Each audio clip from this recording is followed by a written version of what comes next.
اس میں سیکھے خواتین دین کے، کیا خوب ہے یہ سلسلہ دین اور خواتین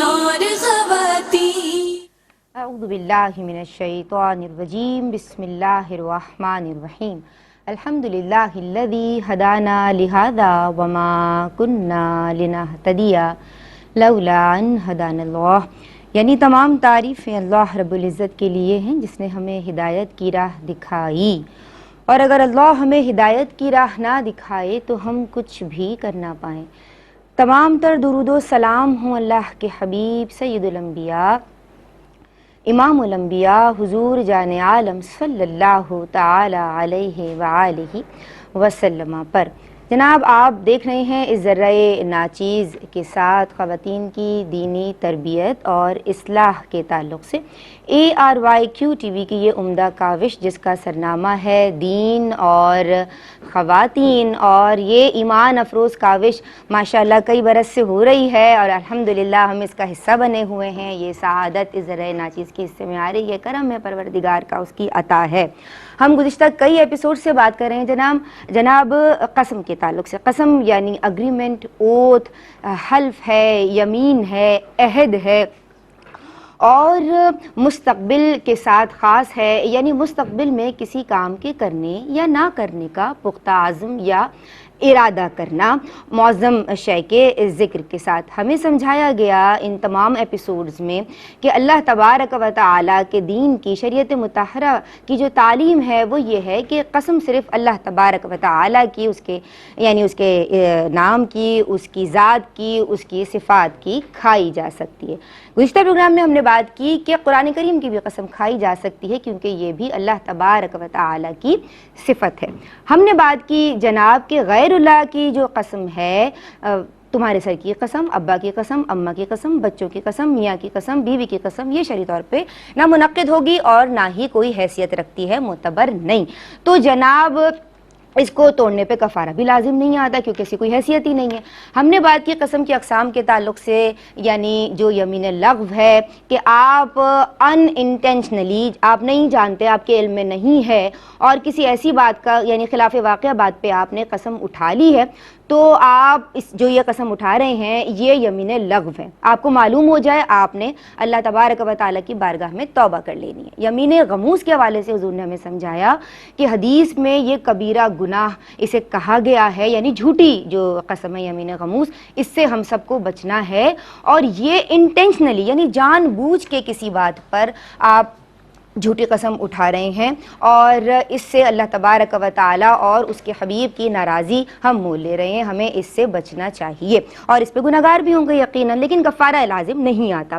تیسری جو قسم کی ہم نے بات کی وہ یمین منعقدہ ہے، یعنی مستقبل کے ساتھ، وہی جو ہم نے بات کی جو اس کی ڈیفینیشن ہے کہ مستقبل میں کسی کام کے کرنے یا نہ کرنے کا عزم یا ارادہ کرنا۔ اسے اگر آپ توڑیں گے تو جناب کفارہ لازم آئے گا۔ اس کی صورتیں حضور نے ذکر کر دی تھیں۔ آج جناب ہم مزید اسی حوالے سے کلام کر رہے ہیں۔ میرے ساتھ آپ کی پسندیدہ عالمات موجود ہیں، عام فہم اور سادہ انداز گفتگو اور ہم سبھی نے پسند کرتے ہیں، عالمہ صفا فاطمہ، اور آج ہمیں جوائن کر رہی ہیں عالمہ فضیلہ صدیقی۔ السلام علیکم ورحمۃ اللہ۔ وعلیکم السلام ورحمۃ اللہ۔ آپ دونوں خیریت سے ہیں؟ اللہ کا ماشاء اللہ، آپ دونوں کو یعنی ویلکم بھی کرتے ہیں اور آپ دونوں کے لیے دعا گو بھی ہیں۔ اللہ تبارک و تعالیٰ آپ کے علم میں برکتیں عطا فرمائے۔ جناب ہمارے پروگرام کا بنیادی حصہ ہیں، ماشاء اللہ ہم سب آپ سے سیکھ رہے ہیں۔ آپ فیض گستر ہیں، فیض رساں ہیں، فیض بخش ہیں۔ اللہ تبارک و تعالیٰ آپ کا سایہ تادیر ہمارے سروں پہ سلامت رکھے۔ شیخ الحدیث، استاذ العلماء، مفتی محمد احسن نوید خان نیازی دامت فیودہم آج بھی یعنی ہمارے منٹور آج بھی ہماری رہنمائی کے لیے موجود ہیں، سلام عرض کرتے ہیں آن بی پر براہ راست۔ السلام علیکم حضور۔ وعلیکم السلام ورحمۃ اللہ وبرکاتہ۔ آپ خیریت سے ہیں؟ الحمدللہ رب العالمین۔ ماشاء اللہ، اللہ آپ کا سایہ ہمارے سروں پہ سلامت رکھے۔ اس وقت ایک بریک شامل کر رہے ہیں جناب، اپنے لبوں کو درود پاک سے تر رکھیے۔ اللہم جناب بسم اللہ الرحمن الرحیم، السلام علیکم ورحمۃ اللہ۔ دین اور خواتین میں ہمارا جو بنیادی موضوع ہے وہ ہے قسم کے احکام۔ ہمارے ساتھ عالمات موجود ہیں اور آن بی پر براہ راست مفتی صاحب آج بھی ہماری رہنمائی فرما رہے ہیں ماشاء اللہ۔ عالمہ صفا فاطمہ، میں چاہتی ہوں کہ گفتگو کا سلسلہ آپ سے اوپن کیا جائے، حضور آپ کی اجازت ہے؟ جی، والدین نے کسی کام کے کرنے کی قسم اٹھائی اور یعنی وہ حیات نہ رہے، انتقال کر گئے، تو اب کے اولاد پہ لازم آئے گا کہ وہ اس قسم کو پورا کرے؟ اعوذ باللہ من الشیطان الرجیم، بسم اللہ الرحمن الرحیم۔ سب سے پہلے تو یہ بات ذہن میں رکھیں کہ جو ہمارے ذمے فرائض یا واجبات ہیں ان کی اپنی زندگی میں ادائیگی کرنا ہر حال میں لازم ہے۔ جو ہم فرض نمازیں ادا کر رہے ہیں یا ہماری رہ جاتی ہیں یا قضا روزے رہ جاتے ہیں یا حج ہے، زکوٰۃ ہے یا منت یا قسم وغیرہ کے جو معاملات ہیں، اگر ان کی وجہ سے کفارہ واجب ہو گیا، لازم ہے کہ ہر حال میں اس کو زندگی میں ادا کیا جائے۔ اگر بالفرض یہ صورت ہو کہ کوئی شخص ادا نہ کر سکے اور وہ مرض الموت تک پہنچ جائے اور وہ ایسی کیفیت میں ہے کہ وہ وصیت ہی کر سکتا ہے، تو اس کے اوپر وصیت کرنا لازم ہے۔ اس کنڈیشن میں جبکہ بالکل کوئی شخص مرض الموت میں مبتلا ہو جائے تو اس کے لیے باقی عبادات کرنا بعض اوقات مشکل ہو جاتا ہے، لیکن کم از کم وصیت تو اس وقت چل رہی ہوتی ہے، تو اپنے جو ذمے نمازیں بھی ہوں یا قضا روزے ہوں یا پھر اس طرح منت وغیرہ کا معاملہ ہو یا قسم کا کفارہ آپ پر واجب ہوا تو اس کی وصیت کرنا واجب ہے۔ اب یہ ہے کہ جو اولاد ہیں، جو ورثاء ہیں، ان کو اس وصیت کو پورا کرنا بھی ضروری ہے۔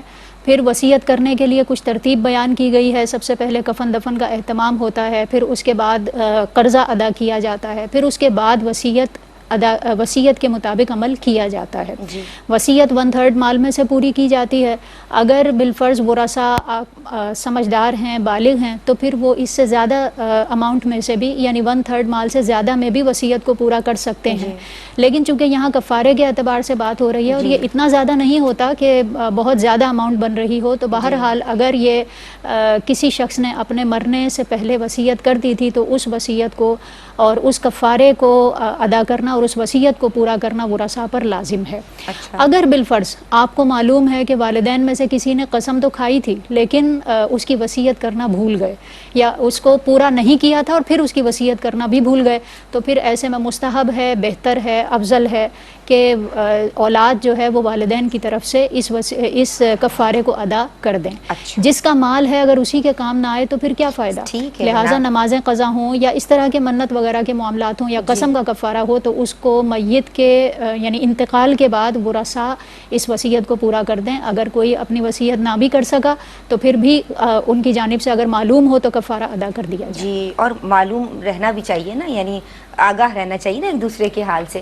السلام علیکم، ایک کالر ہمارے ساتھ ہیں۔ جی السلام علیکم۔ وعلیکم السلام، میری بہن حمیرہ ملتان سے، کہاں تھی بھائی؟ خیریت ہے؟ الحمدللہ، اللہ کل حال۔ آپ کیسی ہیں؟ الحمدللہ اللہ کل حال۔ مجھے آپ کے منہ سے یہ کہنا اتنا اچھا لگتا تھا کہ ہم نے بھی عادت بنانے کی کوشش کی ہے، بنا لی ہے بلکہ سمہاؤ۔ یہ بتائیے کہ آپ کیسی ہیں اور آج کیا سوالات لے کے آئی ہیں؟ الحمدللہ اچھا، بس کوئی مجبوری پڑ گئی تھی، ہمارا چینل نہیں آ رہا تھا جس کی وجہ سے رابطہ نہیں ہو سکا۔ اچھا، چلیں اللہ پاک آسانیوں کا معاملہ رکھے۔ کیا سوالات لے کے آئی ہیں آج؟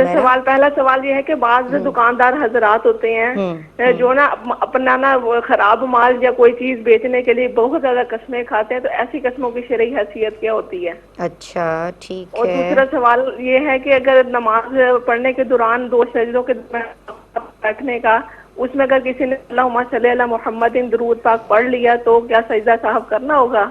اچھا، اور میرا لاسٹ کوشچن یہ ہے کہ فرض کی تیسری رکعت میں اگر بھول کر کسی نے تحیات پڑھ لی تو کیا سجدہ صاحب کرنا ہوگا کہ نہیں؟ اس حوالے سے رہنمائی فرمائیے گا۔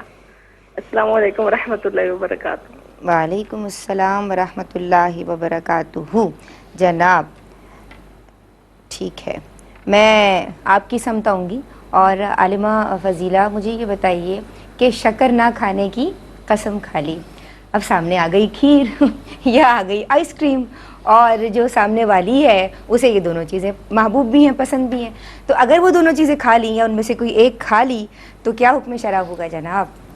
الحمدللہ وحدہ، الصلاۃ والسلام علی من لا نبی بعدہ، اما بعد فاعوذ باللہ من الشیطان الرجیم بسم اللہ الرحمن الرحیم. دیکھیں، جب کوئی شخص کسی مخصوص چیز کے نہ کھانے کی قسم کھا لے تو سب سے پہلے تو اس میں یہ دیکھا جاتا ہے کہ اس چیز کا عرف میں کیا معنی سمجھا جاتا ہے. عرف سے مراد یہ ہوتا ہے کہ کسی لفظ کو عام طور پر لوگ کس معنی میں استعمال کرتے ہیں. قسم میں بھی اسی معنی کا اعتبار کیا جائے گا، یعنی ایک علاقے یا ایک شہر کے لوگ کسی لفظ کو عام طور پر اس کا کیا معنی سمجھتے ہیں، یعنی ایک لفظ سنتے ہی ہمارے ذہن میں فوری کیا مفہوم آتا ہے، بس وہی مفہوم قسم میں معتبر ہوگا. جیسے آپ نے سوال کیا، اگر کسی شخص نے، کسی لڑکی نے قسم کھا لی کہ اللہ کی قسم میں کبھی شکر نہیں کھاؤں گی. اب آپ کو پتہ ہے کہ جیسے شکر ہمارے ہاں عموماً براؤن شوگر یا چینی یا گڑ سے بنی ہوئی ایک خاص قسم کی پاؤڈر فارم کے لیے یوز ہوتا ہے، اور شکر کا لفظ جیسے ہی ہم سنتے تو ہمارے ذہن میں فوری طور پہ یہی تینوں چیزیں آتی ہیں. شکر سنتے ہی ہمارے ذہن میں کبھی آئس کریم یا کھیر نہیں آتی، لہٰذا جب شکر نہ کھانے کی قسم کھائی تو صرف شکر ہی کھانے سے قسم ٹوٹے گی اور شکر ہی کھانے سے حانث ہوگی، یعنی کہ شکر کھائی، اب چاہے وہ بریڈ میں لے کے شکر کھا لی یا پھر براہ راست شکر کھا لی، یعنی را فارم میں، ایسی کچی فارم میں سے، جی ایسے پھاک لی، کوکڈ فارم میں ہے، کہیں کسی میٹھے میں ڈلی ہوئی ہے، نہیں اس طور پہ چینی چائے والی پی رہے ہیں، یعنی نہیں چائے والی چینی کی بول رہی ہوں میں، چینی والی چائے پی رہے ہیں تو نہیں ہوگا. چلے میں اس کی تفصیل پوچھتی ہوں ابھی، لیکن ابھی یہ کالر ہمارے ساتھ ہیں. جی السلام علیکم. السلام علیکم. وعلیکم السلام. بہن کیا نام ہے، کیا سوال کرنا چاہتی ہیں؟ جی میرا یہ سوال ہے کہ گیس کی جن دنوں میں لوڈ شیڈنگ جیسے ہوتی ہے تو کافی دنوں کے بعد آئی تو ایک عورت کے منہ سے یہ نکل گیا کہ نا آج تو آگ کی پوجا کرنی چاہیے. تو پھر وہ نا انہوں نے تجدید ایمان تو کر لیا، انہیں بعد میں محسوس ہوا کہ کفریہ جملہ ہے، تو اب تجدید نکاح کے بارے میں انہوں نے پوچھنا ہے کہ کرنا چاہیے اور کس طریقے سے کرنا چاہیے. ٹھیک ہے جی، بہت شکریہ. آپ کا سوال مفتی صاحب سے ضرور لوں گی میں. جی السلام علیکم. وی ہیو انادر کال. السلام علیکم. وعلیکم السلام. جی کیا نام ہے، کیا سوال کرنا چاہتی ہیں؟ خوش آمدید. میرا سوال یہ ہے کہ اگر وطروں میں وطر نماز پڑھتے ہوئے دعا قنوت رہ جائے اور جی مطلب اپنی نماز مکمل کر لی جائے تو پھر اس کے بعد کیا کرنا ہوگا؟ پوری نماز دوبارہ پڑھنی ہے یا سجدہ سہو کرنا ہے؟ کیا کس طرح ہوگا اس کا؟ اچھا ٹھیک ہے جی، بہت شکریہ بہن، آپ کا سوال میں نے نوٹ کر لیا ہے. حضرت صاحب ہم سب کے رہنما ہیں ماشاءاللہ، اور یہ سوال بھی ان کی حضور لے کے جائیں گے. آپ اپنی بات مکمل کیجیے. جی میں عرض کر رہی تھی کہ اگر یوں قسم کھائی کہ میں شکر نہیں کھاؤں گی، اس کے بعد صرف شکر ہی کھانے سے اس کی قسم ٹوٹے گی، پھر چاہے وہ براہ راست شکر کھائی ہو یا بریڈ وغیرہ میں لے کے شکر کھا لی ہو. ہاں اگر قسم کھانے والے کے کلام سے یوں سمجھا جاتا ہے کہ اس نے یوں کہا ہو کہ میں شکر سے بنی ہوئی کوئی چیز نہیں کھاؤں گی، یا اس نے اس طرح کے الفاظ ادا کیے کہ میں میٹھی کوئی چیز نہیں کھاؤں گی، تو اب تو پھر کوئی بھی میٹھی چیز کھانے سے یا ہر وہ چیز کھانے سے جس میں شکر شامل ہے، چائے پی لی، کافی پی لی یا آئس کریم وغیرہ کھا لی، تو اس صورت میں تو قسم ٹوٹ جائے گی. بالکل اسی طرح سے اگر کسی نے یوں قسم کھائی کہ میں نمک نہیں کھاؤں گی، پھر اس نے کوئی ایسی چیز کھا لی جو نمک جس کے اندر شامل تھا یا نمک سے بنائی گئی تھی، نمکین کوئی چیز کھا لی، تو اس کی قسم نہیں ٹوٹے گی اگرچہ نمک کا ذائقہ محسوس ہو رہا ہو. اور لیکن براہ راست ڈالنے کی ضرورت جی یہی تو اپنے ہاتھوں سے اپنے آپ کو مشکل میں ڈال رہے ہیں. ہاں براہ راست نمک ہی کھایا تو قسم ٹوٹے گی، لیکن بہرحال قسم کا حکم یہی ہوتا ہے کہ یہ دیکھا جائے گا کہ قسم کس چیز کی کھائی ہے اور کس طرح سے کھائی ہے، کن الفاظ کے ساتھ قسم کھائی گئی ہے، تو ان تمام چیزوں کو دیکھتے ہوئے قسم کا حکم واضح ہوگا. لیکن یہ درست نہیں ہے کہ کسی حلال چیز کو اپنے اوپر اس خود جو ہے وہ حرام کر لیا جائے. جی اور ویسے ہم بتا بھی رہے ہیں، صاحب ہمیں سمجھا رہے ہیں کہ بات بات پہ قسم کھانا کوئی شرعی طور پہ مستحسن ہے ہی نہیں. اپنی عادت مت بنائیں خدا را قسمیں کھانے کی. حضور میں آپ کی سمت آؤں گی، اور والدین نے زندگی میں اگر کوئی قسم کھائی ہے اور پوری نہیں ہو سکی، بچوں کو معلوم ہے، تو کیا وہ پورا کر سکتے ہیں؟ اس حوالے سے بات ہوئی، میں چاہتی ہوں آپ بھی رہنمائی فرمائیں. اور پھر یہ شکر کی قسم، نمک کی قسم، تو کیا فرمائیں گے؟ بسم اللہ الرحمن الرحیم. صلی اللہ علیہ حبیب محمد وعلی آلہ وصحبہ وبارک وسلم. دیکھیں والدین کے ذمے پر کوئی اگر شرعی چیز رہتی ہے ایسی کہ جس کی وجہ سے ان پر مواخذہ ہو سکتا ہو آخرت میں، تو بہتر یہ ہے کہ بندہ ان کی طرف سے کفارہ وغیرہ ہے اگر تو کفارہ دے دے، اگر حج وغیرہ ہے تو حج بدل جو ہے وہ کر لے یا کروا لے، یا نمازوں یا روزوں کا معاملہ ہے تو ان کا فدیہ ادا کر دے، یہ بہتر ہوتا ہے. اگر انہوں نے وصیت کی ہو پھر تو بہرحال لازم ہے اور اگر جو ہے انہوں نے وصیت نہیں بھی کی تو بہتر یہ ہے کہ آپ ماں باپ کے ساتھ جو حسن سلوک ہے اس میں یہ بھی شامل ہے، بلکہ یہ اس حسن سلوک کی ایک اعلیٰ شکل ہے کہ آپ جو ان کے ذمے پر جو چیز باقی تھی شرعی طور پر جو شرعی مواخذہ تھا تو آپ اس شرعی مواخذے سے ان کو بری کروانے کے لیے اللہ تبارک و تعالیٰ سے حسن ظن رکھتے ہوئے وہ کام کر رہے ہیں، اور اللہ سے حسن ظن بھی یہی ہے، امید یہ ہے اللہ سے کہ ان کا مواخذہ نہیں ہوگا۔ حکم تو خیر ہم نہیں لگا سکتے صورت میں کہ جب بندہ خود فوت ہو چکا اور اس نے کوئی وصیت کی نہیں، اگلے نے از خود اس کی طرف سے فیل کیا ہے، تو اللہ تبارک و تعالیٰ مالک ہے، چاہے تو مواخذہ نہ فرمائے، قبول فرما لے اور جو ہے وہ مواخذہ جو ہے اسے بخش دے، مواخذہ نہ فرمائے، اور چاہے تو مواخذہ فرمائے، لیکن امید قبول ہے۔ بہرحال یہ امید زیادہ ہے، اس لیے فقہا بھی جب اس کو بیان کرتے ہیں تو امید کے لفظ کے ساتھ ہی بیان کرتے ہیں، معمول کے ساتھ، کہ جو ہے یہ معمول، عربی میں معمول کہتے ہیں اور ہمارے اردو فارسی وغیرہ میں امید کا لفظ بولا جاتا ہے، تو یہ امید ہے اللہ کی رحمت سے۔ میرے خیال میں کال ہے۔ جی بہت شکریہ۔ السلام علیکم، ایک کالر ہمارے ساتھ ہیں۔ السلام، ہیلو جی السلام علیکم۔ جی، مجھے یہ بات کرنی تھی آپ سے۔ جی ہیلو جی کیجیے، مجھے بھی آپ سے ایک بات کرنی ہے، اپنے ٹی وی سیٹ کی آواز بند کیجیے۔ یہ دیکھیے، آپ دیکھ رہی ہیں کہ میں نے بند کر دی، نہیں کی ہوئی، مجھے آ رہی ہے آواز۔ وہ نا میری بہن ہے نا، اس کے سسرال سے میرا رشتہ آ رہا ہے، جس میں ہمارے جو رشتہ دار ہے نا وہ کہہ رہے ہیں گھر میں دو نہیں دیتے ہمارے میں نا۔ اچھا، اس کی بہن کا یہ ہے کہنے کا کہ مطلب فیملی اور لڑکا اچھا ہے، لیکن سب امی کو کہہ رہے ہیں کہ نہیں گھر میں دو نہیں دینا، دو نہیں دینا، تو کیا؟ ٹھیک ہے، حکم شرع کیا ہوگا، صحیح ہے، آپ کا سوال شامل کیا جائے گا۔ جی حضور۔ جی، تو میں گزارش کر رہا تھا کہ امید یہ ہے اس صورت میں اللہ کی رحمت سے کہ اللہ تبارک و تعالیٰ مواخذہ نہ فرمائے، تو اس لیے بہتر ہے اولاد جو ہے وہ حسن سلوک کرتے ہوئے والدین کی طرف سے کر دے، کہ جس طرح آپ دوسروں کا دین جو ہے وہ ادا کرتے ہیں، کہ قرض جو ہے کسی کا قرض اگر والدین نے لے رکھا ہے تو آپ اس قرض کی فکر کرتے ہیں اور وہ قرض ان کو واپس کر رہے ہوتے ہیں، اور باقاعدہ جنازوں پہ اعلان بھی ہوتا ہے، جنازے جب ہوتے ہیں ہمارے ہاں رواج ہے کہ جنازے پر پہلے جو ہے باقاعدہ اعلان بھی کیا جاتا ہے کہ بھائی کسی کا کوئی جو ہے میت کے اوپر آتا ہو تو یا تو معاف کر دے یا پھر جو ہے وہ وارث سے جو ہے وہ رابطہ کر لے، وہ بندہ خود ہی کہہ دیتا ہے کہ مجھ سے رابطہ کر لے یا فلاں بھائی سے رابطہ کر لے، تو یہ باقاعدہ کہا بھی جاتا ہے، اور اچھی بات ہے، یہ اچھی ریت ہے کہ لوگوں کا حق آپ ادا کرتے ہیں، تو جب لوگوں کا حق آپ ادا کرتے ہیں تو اللہ کا حق جو ہے وہ زیادہ حق رکھتا ہے اس بات کا کہ اسے ادا کیا جائے، تو اللہ کا حق ہے یہ کہ بندے نے کوئی اگر ایسا کام کیا ہے، چاہے وہ قسم سے متعلق ہو یا قسم کے علاوہ ہو، اور کوئی صورت ہو ایسی کہ جس میں اللہ کا حق بندے کے ساتھ متعلق ہے تو اسے بھی ادا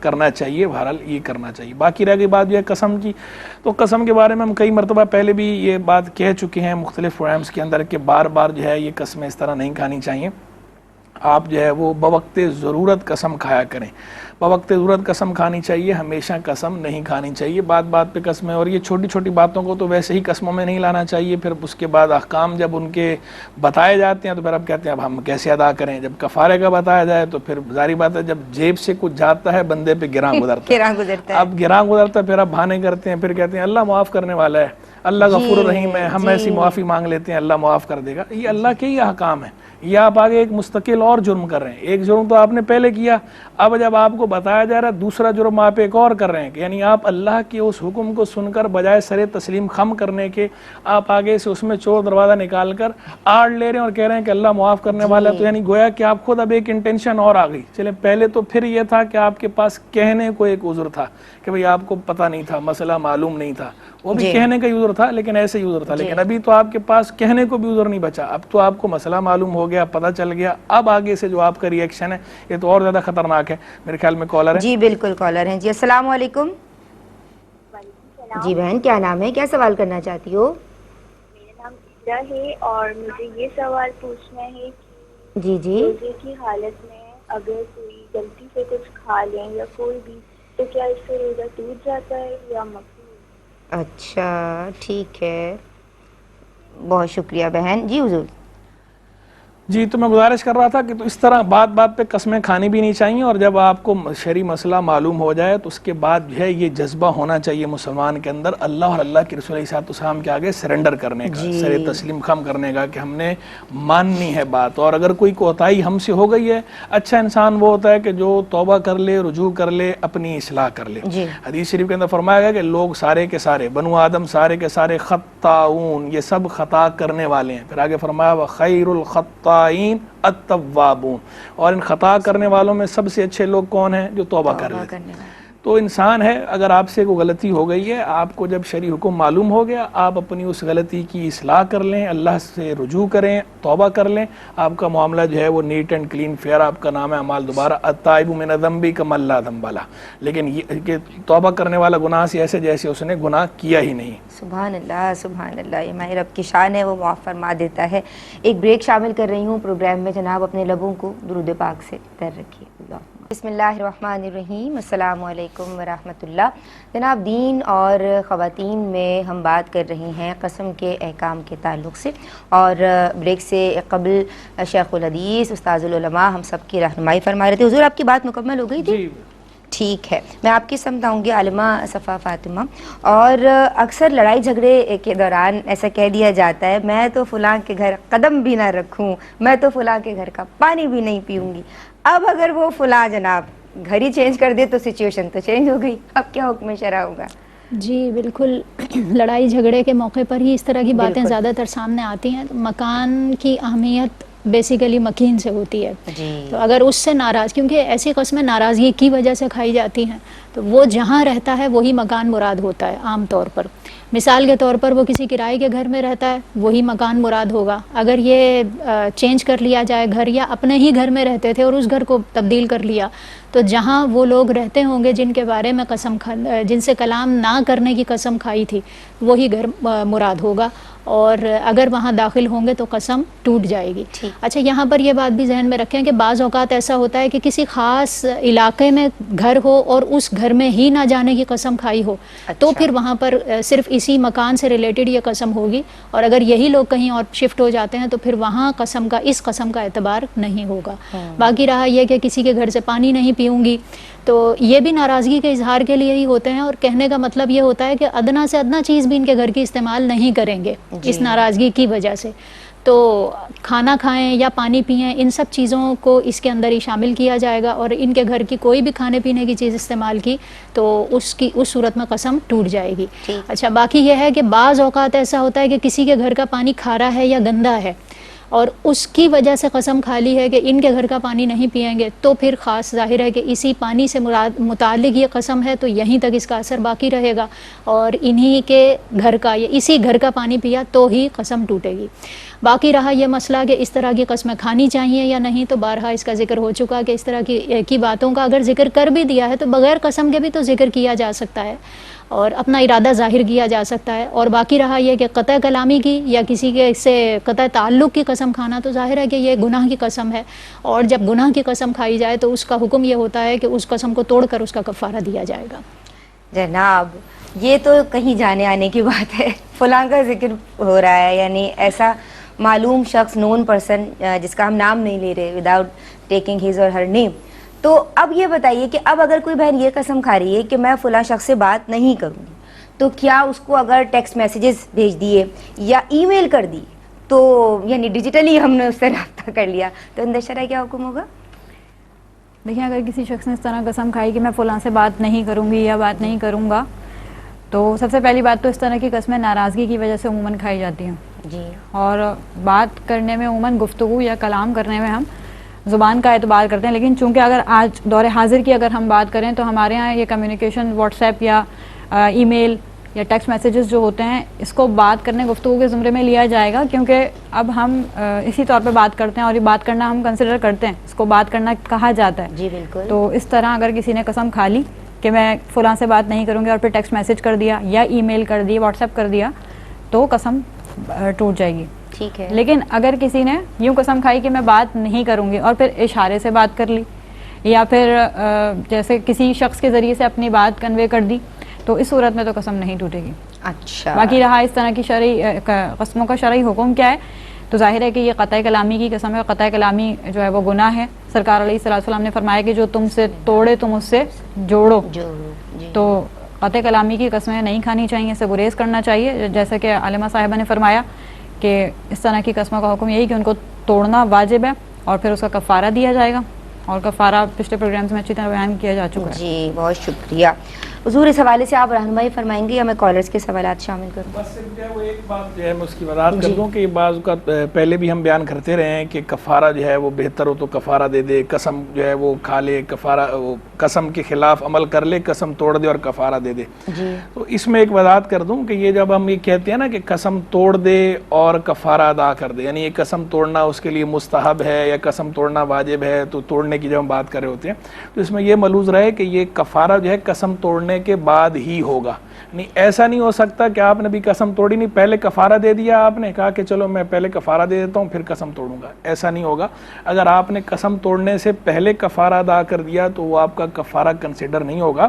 آپ جب جن صورتوں میں یہ مشورہ ہم دیتے ہیں یا شرعی طور پر حکم بیان کیا جاتا ہے کہ قسم توڑ دے اور کفارہ ادا کر دے، تو وہاں پر مراد یہ ہوتا ہے کہ پہلے قسم توڑے گا اس کے بعد کفارہ ہوگا، کیونکہ اس پر کفارے کا اطلاق ہوگا ہی تب کہ جب آپ نے قسم توڑنے کے بعد کیا ہوگا. اگر قسم توڑنے سے پہلے ہی آپ نے کر دیا حفظ ما تقدم کے طور پر یا زیادہ جلدی دکھانے کے لیے کہ پہلے یہ کر لیتا ہوں، تو یہ پہلے کرنا یہ اللہ کو راضی کرنے والی بات نہیں ہے، وہ آپ کا نفلی ہوگا جو بھی ہوگا.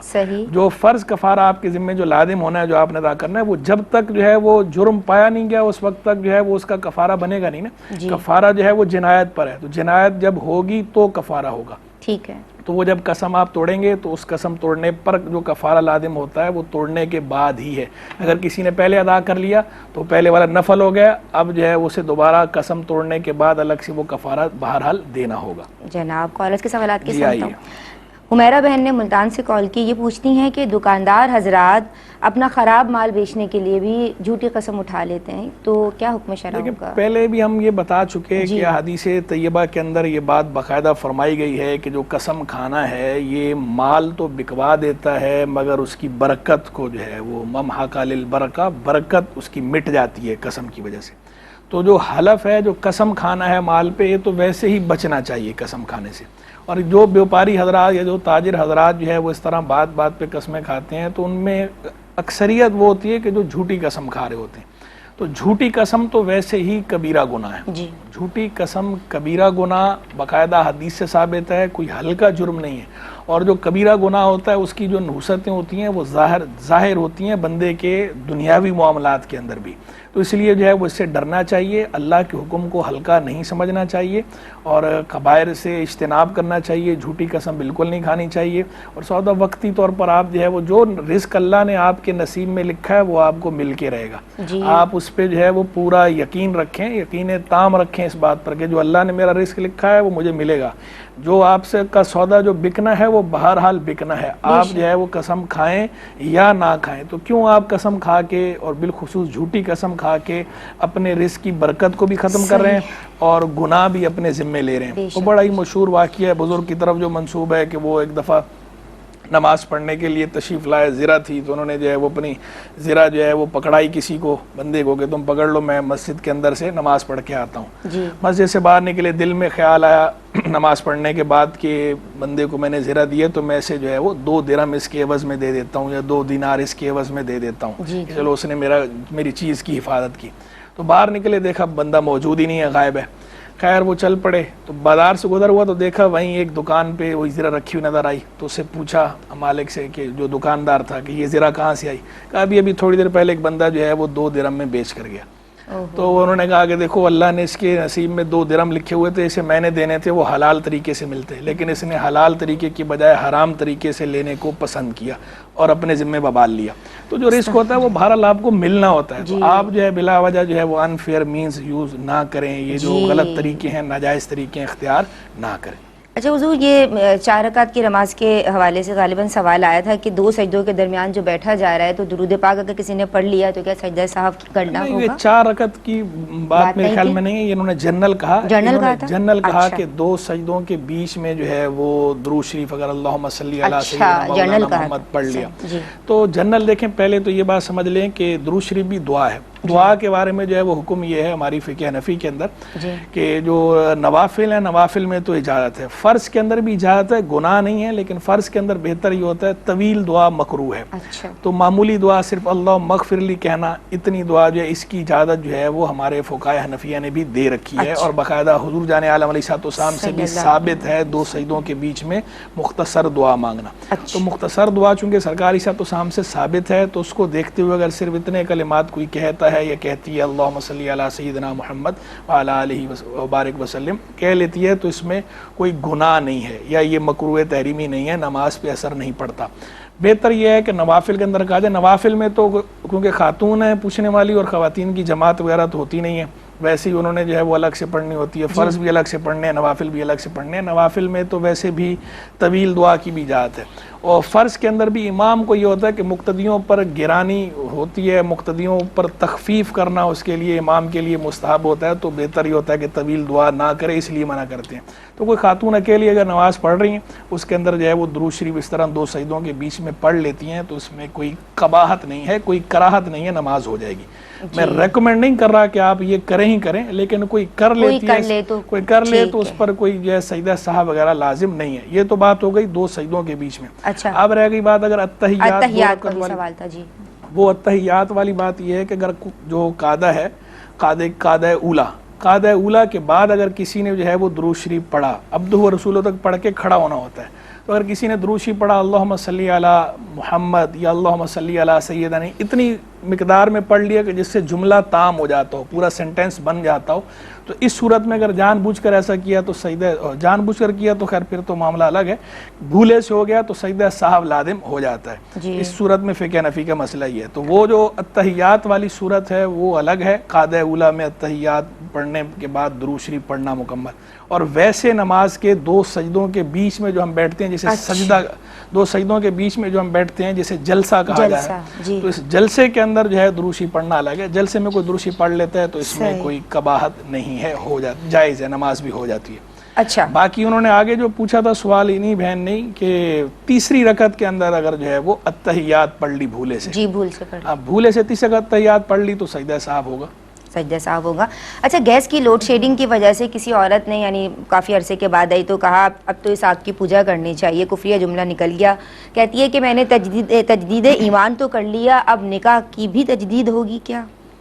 دیکھیں جملے جو ہے وہ اس طرح کے جو جملے ہوتے ہیں اس میں تو خیر یہ جو جملہ ہے کہ آج تو آگ کی پوجا کرنی چاہیے، اس کے کفریہ ہونے میں تو کوئی کلام نہیں ہے کہ جملہ تو یہ بہرحال کفریہ ہے، کیونکہ اس کے اندر جو زبان سے جو بات کہی جا رہی ہے یہ کفریہ بات کہی جا رہی ہے۔ عبادت کے لائق، پرستش کے لائق صرف اور صرف اللہ ہے، ہم مسلمان ہیں، اللہ ہی کی پرستش کرتے ہیں، ہمارا کلمہ یہ ہے لا الہ الا اللہ، کوئی معبود نہیں سوا اللہ کے، تو اللہ ہی عبادت کے لائق ہے۔ جب آپ اپنے منہ سے یہ بات کوئی کہہ رہا ہے کہ آج تو عبادت کی آگ کی پوجا کرنی چاہیے، عبادت کو پوجا کہتے ہیں وہ ہندی میں، تو بہرحال یہ کفریہ کلمات تو ہے، اور کفریہ کلمات پر یہ ہوتا ہے کہ تجدید ایمان بھی کرنی ہوتی ہے، تجدید ایمان کے بعد جو ہے وہ تجدید نکاح بھی کر لینا چاہیے، تجدید نکاح بھی کر لیں، اور تجدید نکاح کا طریقہ جو ہے پہلے بھی ہم کئی دفعہ بتا چکے ہیں کہ بس جو ہے وہ 2 گواہوں کی موجودگی میں جو ہے وہ میاں بیوی بیٹھ کر جو ہے وہ ایجاب و قبول آپس میں کر لیں، اور حق مہر کا جو ہے وہ ذکر کر دیں، حق مہر کا تعین کر لیں، 2 خود بھی کر سکتے ہیں، الگ سے کوئی قاضی بلوانے کی یا